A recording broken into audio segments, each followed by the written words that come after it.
oi una scarola, oi una scarola, oi una scarola, oi una scarola.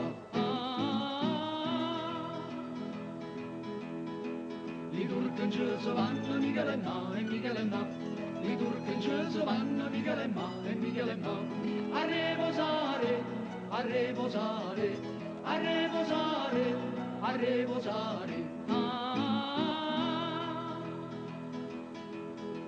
Chi per la cigna chi è Michele e Michele chi per la cigna chi è Michele e Michele per lo stropone, per lo stropone, per lo stropone, per lo stropone. Via da chi la vence Michele e Michele via da chi la vence Michele e Michele questa figliola, questa figliola, questa figliola, questa figliola.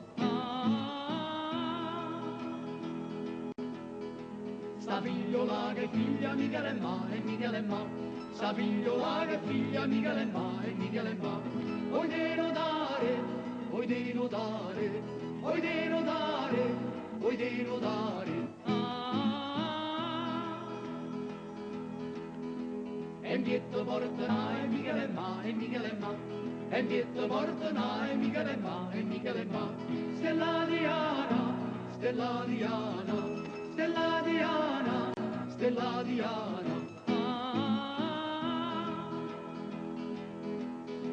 Per fa morire la manda Michele e Michele per fa morire la manda Michele e Michele a due, a due, a due, a due. A due, a due, a due, a due.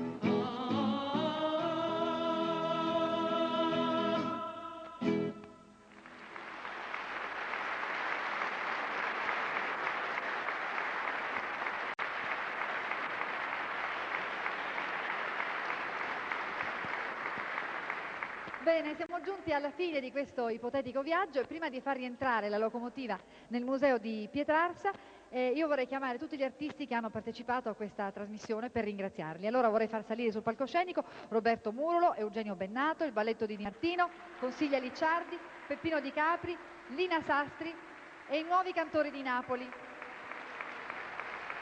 Allora, tutti accanto a me.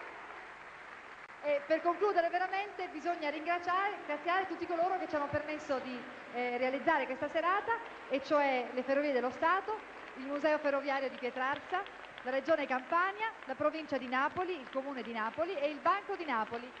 Allora, arrivederci al prossimo festeggiamento per la prima ferrovia d'Italia.